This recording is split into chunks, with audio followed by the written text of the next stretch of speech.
Police station போக போகிறேன். சரிங்களா? கம்ப்ளைண்ட் பண்ணுறதுக்கு நீங்கள் வரீங்களா? ப்ரூஃப் நீங்கள் தானே.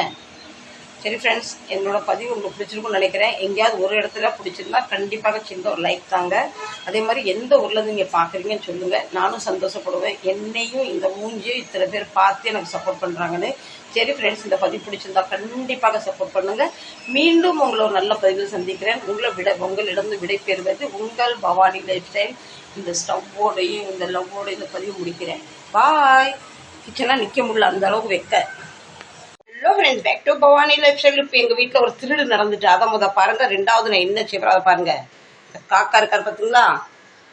இவர் இப்போ என்ன செஞ்சார்னா, இந்த ஜன்னல் இப்படி திறக்க முடியாது, உள்ளே வந்து எதை கையில் கிடைக்கும் தூக்கிட்டு போகிறாங்க பாருங்கள். மனுஷன்தான் திருடுறாங்க. போலீஸ் ஸ்டேஷனில் போய் நின்னா இவங்கள போய் யார்கிட்ட போய் கம்ப்ளைண்ட் பண்ணேன். இப்போ இவங்க வீட்டில் என்ன செஞ்சுருக்காங்க பாருங்கள். பண்ணலான்னு சொல்லி முட்டையை இங்கே எடுத்து வச்சுட்டு, சரி அந்த பக்கம் போய் கொஞ்சம் ஃபேனை போட்டு வரலாம், ரொம்ப வெக்கையாக இருக்குன்னு சொல்லிட்டு இங்கே உள்ளே வந்து இந்த முட்டை இப்படி கொத்தியிருக்காங்க. கொத்திங்கிறங்க அவ்வளோ முட்டை. ஒரு முட்டை ஃபுல்லாக தூக்க ட்ரை பண்ணியிருக்காங்க, தூக்க முடியல. கொத்தி குடிக்கலாம்னு சொல்லி என்ன பார்த்த உடனே குடுன்னு ஓடி போயிட்டாங்க. என் பங்கு எனக்கு தானு. நீ திருடு போனது போச்சு, யாருன்னு கண்டுபிடிச்சாச்சு. இனி போலீஸ் ஸ்டேஷனுக்கு போனாலுமே ப்ரூஃப் இல்லை. யார் திருடுனாக்க நான் காக்கான்னு எந்த காக்காவை காட்டுவேன். எல்லா காக்கா ஒரே மாதிரி இருக்காங்க. காக்கா பேரும் தெரியாது. சரி போட்டோம் அப்படின்னு சொல்லி விட்டாச்சு. Hello friends, back to Bhavani lifestyle. இன்னைக்கு நம்ம வீட்டில் சூப்பரான ஒரு அண்டா கடி. 10 நிமிஷத்தில் வேலைக்கு போகிறவங்களுக்கு அவசரம் பிறப்பிடணும், ஏதாவது நான்வெஜ் சாப்பிடணும் போல ஆசை இருக்குது. அந்த நேரத்தில் நம்ம காலையில் எடுத்து சமையல் பண்ண முடியாது தெரியுங்களா? அந்த நேரத்தில் இதை நீங்கள் ட்ரை பண்ணால் ரொம்ப சூப்பராக வரும். அது என்ன அண்டா கடி, பேர் வித்தியாசமாக இருக்குது சொல்கிறீங்களே? அதுக்கும் உங்களுக்கு நான் டெமோ பீஸ் காட்டுறேன். விலாவரியா என்னன்னு சொல்கிறேன். ஏன்னா சமையல் பண்ணுறோம் நமக்கு புரியும்ல. அண்டா கடினா என்ன, அண்டானா என்ன, கடினா என்ன, வித்தியாசமாக இருக்க பவானி லைஃப் ஸ்டைல்னு கேட்குறீங்களா? அது பாருங்கள் டெமோ பீஸ். மும்பையில் முட்டையை அண்டாம்பாங்க. இது அண்டா, இது கடி. இந்த பதிவை நீங்கள் ஃபுல்லாக ஸ்கிப் பண்ணாமல் பார்த்தா நான் எப்படி சமையல் பண்ணுறேன், 10 நிமிஷத்தில் எப்படி ரெடி ஆகுதுன்னு பார்க்க போகிறீங்க. வாங்க வீடியோக்குள்ளே போகலாம். ஸ்கிப் பண்ணி முட்டை வாங்கிட்டு வந்தேன். இது இப்போ ஒரு முட்டை குறையுது. ஏற்கனவே எங்கள் வீட்டிலலாம் முட்டை பைத்தியம். ஒரு முட்டை வேஸ்ட் ஆகிட்டு. இந்த முட்டையோட ஸ்பெஷலிஸ்ட் என்ன தெரியுங்களா? ஸ்பெஷல் என்ன தெரியுங்களா? அந்த கல்லுப்பு எதுக்கு போடுறேன்னா, சில முட்டை வந்து வேக பொட்டிப்போவும் உடஞ்சிப்போவும், உள்ளே இருக்க நீரெல்லாம் வெளியே வந்துடும். இப்படி உப்பு போட்டால் முட்டை நல்லா கல் மாதிரி ஆகும். ஒன்றும் நம்ம உரிக்கும் போது ஈஸியாக இருக்கும், குழகுழப்பு வராது. இந்த 5 முட்டை இருந்தோன்னா நம்ம 10 பேருக்கு தாராளமாக சாப்பாடு கொடுக்கலாம். அந்த மாதிரி தான் சமையல் பண்ண போகிறேன். உங்கள் வீட்லேயே நீங்கள் ஒரு 5 பேருக்கு சமையல் பண்ணியிருப்பீங்க, அது 10 பேர் வந்துட்டாங்க, நீங்கள் 10 பேருக்குன்னு தாராளமாக சாப்பாடு கொடுக்கலாம். இதை நல்லா கல் மாதிரி வேக வச்சு எடுத்துக்கலாம். என் வீட்டில் அடிக்கடி முட்டை கலவை போகும். நான் நினைப்பேன் வீட்டில் உள்ளவங்க தான் சுட்டு சாப்பிட்றாங்க போல் நினச்சேன். ஆனால் இவங்க சுட்டு இன்னச்சவங்க இந்த கூடை விட்டு போயிடுவாங்க. இதே மாதிரி இப்போ பாருங்கள், ஒரு கூடை மட்டும் விட்டு போயிருக்காரு. இந்த இடத்த க்ளீன் பண்ணிக்கலாம். இப்படி தான் க்ளீன் பண்ணணும். ஒரு மாதிரி கொச்சவாடை அடிக்கும், முச்சிக்கிட்டே இருக்கும். மீன் ஒன்று, இந்த முட்டை ஒன்று பயங்கர ஸ்மெல் அடிக்கும். எப்படி தான் நம்ம கிச்சனை க்ளீன் பண்ணாலும் அந்த நாள் முழுதும் அந்த முட்டை உடஞ்ச ஸ்மெல் வந்து கண்டிப்பாக வரும். ஒரு பண்டல் டிஷ்யூ காலி ஆகிட்டு இருந்தோம்மா, அந்த ஸ்மெல் இன்னும் போகல. இப்போ இதை கொஞ்சோண்டு ஹேண்ட் வாஷ் போட்டேன்னு வச்சுக்கோங்களேன், அது வந்து கொஞ்சம் நம்ம சமையல் பண்ணுற வரைக்கும் அந்த ஸ்மெல் இருக்காது. அதுக்கப்புறம் நம்ம கழுவி விட்டுக்கலாம். இப்போ கழுவி இருந்தால் சமையல் பண்ணுறதுக்கு நேரம் ஆயிரும். சமையலில் நம்ம வேலையை சுருக்குன்னு நினைக்கிறோம், ஆனால் இந்த மாதிரி க்ளீனிங் வேலையில் நல்லாவே டைம் எடுக்கும்.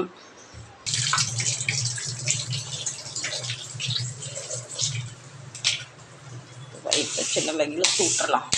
அப்போ தான் முட்டை ஸ்மெல்லாம் ஓடியே போயிடும்.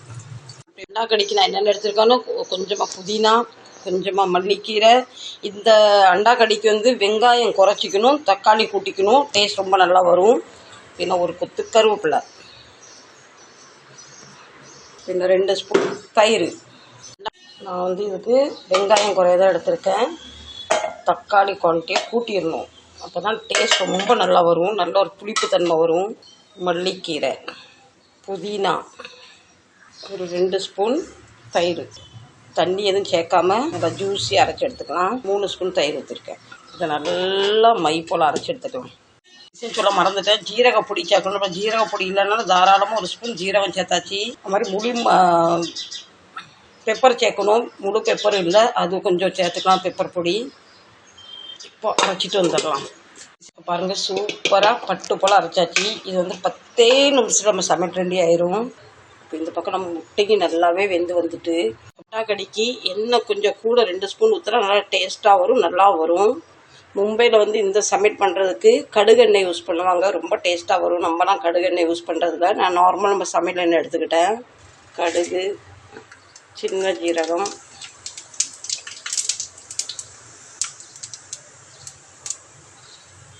பெரிய ஜீரகம், இப்போ நம்ம அரைச்ச மசாலாலே கொஞ்சம் ஸ்பைசஸ் ஆட் பண்ணிடலாம். மஞ்சத்தூள், தனியா பவுடர், காரத்துக்கு மிளகாத்தூள், கலருக்கு கொஞ்சமாக காஷ்மீரி மசாலா, ஒரு 1/4 ஸ்பூன் கரம் மசாலா. இப்போ நம்ம போட்ட மசாலா, நம்ம அரைச்ச மசாலா எல்லாம் எண்ணெய் விட்டு பிரிகிற வரைக்கும் இதை நல்லா குக் பண்ணி எடுத்துக்கலாம்.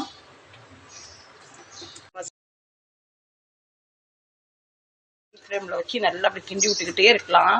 மேலே பயங்கரமாக தெரிக்கும். இப்போவுமே என் மேலே 2-3 தடவை தெரிச்சிட்டு இது அப்படியே ஒரு 10 நிமிஷம் மூடி வச்சிடலாம்.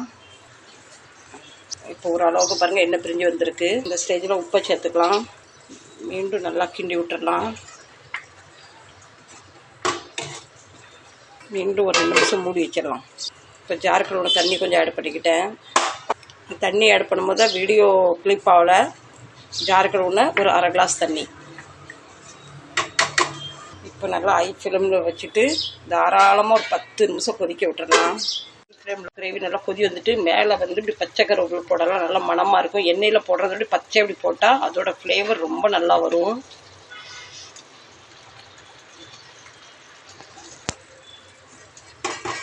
ஒரு 2 செகண்ட் மூடி வச்சு குக் பண்ணலாம்.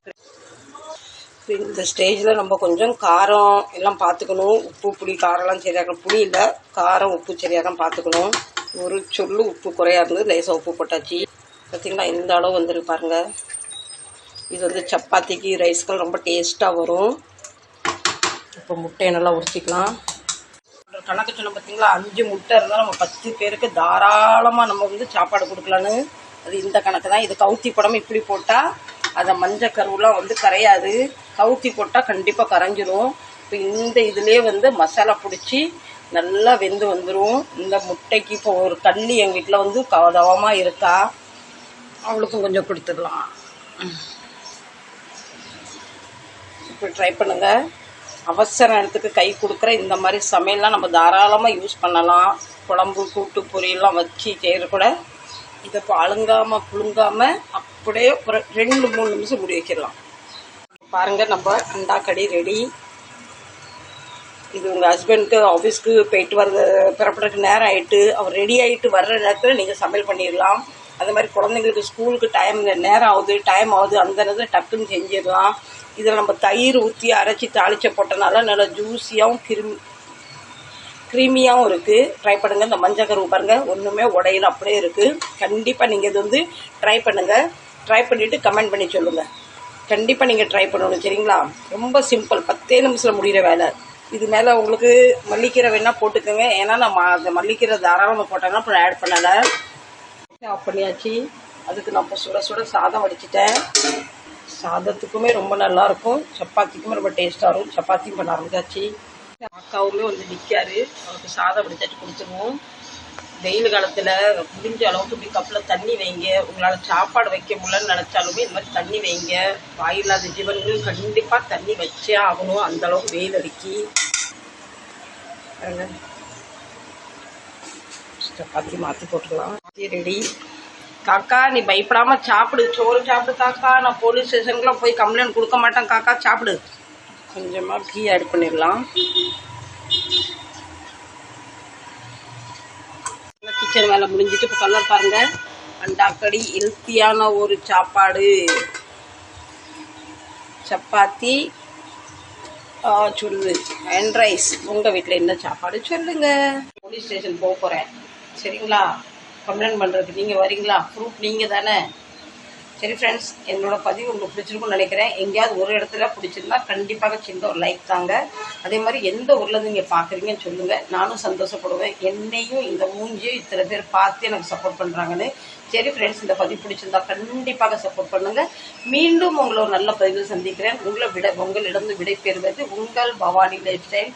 இந்த ஸ்டவ்வோடையும் இந்த லவ்வோட இந்த பதிவு முடிக்கிறேன். பாய். கிச்சனாக நிற்க முடியல, அந்த அளவுக்கு வைக்க பொறுமையாக என் வீடியோ பார்த்து ஆதரவு தந்த அனைத்து உள்ளத்துக்கும் பொறுமையாக இது வரைக்கும் பதிவை பார்த்த அனைத்து உறவுக்கும் நல்ல மனசுக்கும் தேங்க்யூ வெரி ஸோ மச். டிஃபனையும் பேக் பண்ணியாச்சு.